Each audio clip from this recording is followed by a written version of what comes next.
Hey guys, welcome back to Thunderdome Homestead. So, there's been a lot of focus lately on the fires in our food and agricultural sector, which is not a bad thing to be focused on and have your eye on. However, things seem to have shifted away from that in the last several weeks and more towards the energy sector.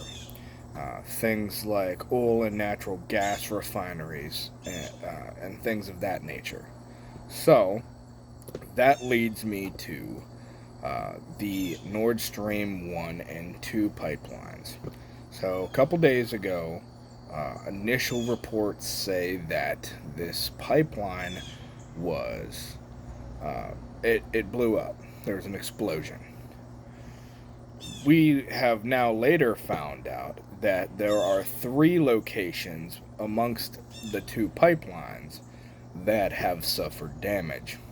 Oil is spilling into the Baltic Sea because this pipeline goes from Russia underneath the Baltic Sea and it feeds Germany, and most of the natural gas that comes into the Western European nations comes through those 2 pipelines. So essentially, Europe is now choked off from the vast bulk of its natural gas supply. But that is unfortunately not the biggest issue at hand here, because the nature of this pipeline, it's under between 300 and 450 feet of water, and it's encased in concrete. So, that rules out a lot of your natural events causing this damage. And the explosions were enough to register on the Richter scale. So, and also, by the way, if you guys don't know what the Richter scale is, it's what they use to measure earthquakes. So, these pipelines are damaged in a way that are believed to only be able to be caused by conventional artillery, things like missiles and charges from a submarine,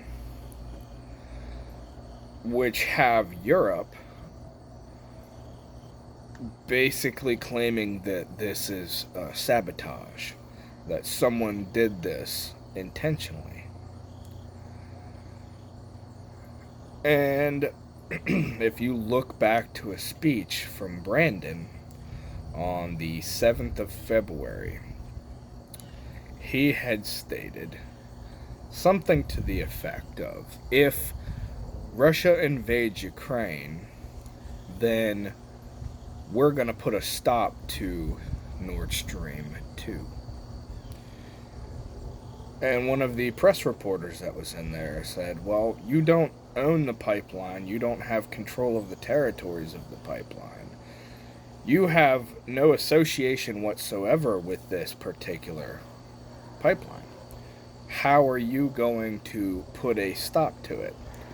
And his reply was, don't worry, I got this.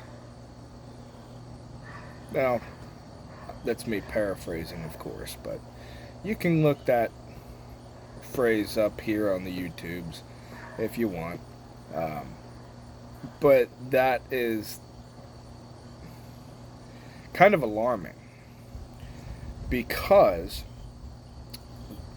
the ramifications that will arise from our attack on such a large and vital piece of infrastructure,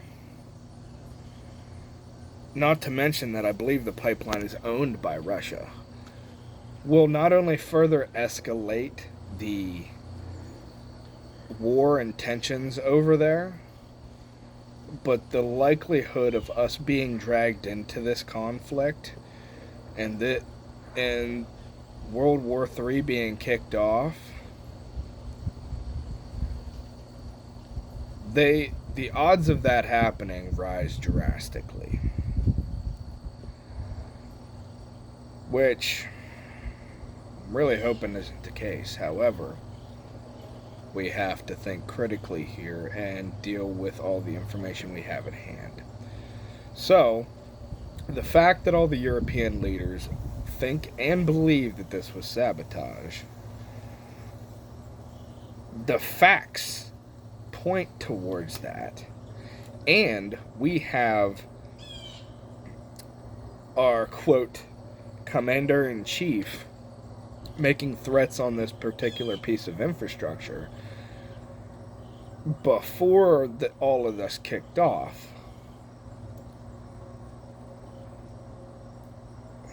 It doesn't look good. So, I would advise all of you to keep tabs on this situation. Keep your eyes on